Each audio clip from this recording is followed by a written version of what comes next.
ایک مرتبہ رسول اللہ صلی اللہ علیہ وسلم مسجد میں تشریف فرما تھے اور لوگ آپ صلی اللہ علیہ وسلم کے ارد گرد بیٹھے ہوئے تھے کہ 3 آدمی وہاں آئے۔ ان میں سے 2 رسول اللہ صلی اللہ علیہ وسلم کے سامنے پہنچ گئے اور ایک واپس چلا گیا۔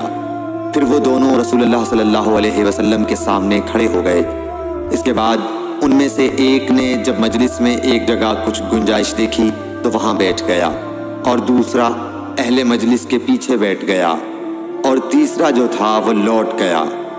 تو جب رسول اللہ صلی اللہ علیہ وسلم اپنی گفتگو سے فارغ ہوئے تو صحابہ رضی اللہ عنہم سے فرمایا، کیا تمہیں 3 آدمیوں کے بارے میں نہ بتاؤں؟ تو سنو۔ ان میں سے ایک نے اللہ سے پناہ چاہی، اللہ نے اسے پناہ دی، اور دوسرے کو شرم آئی تو اللہ بھی اس سے شرمایا کہ اسے بھی بخش دیا، اور تیسرے شخص نے منہ موڑا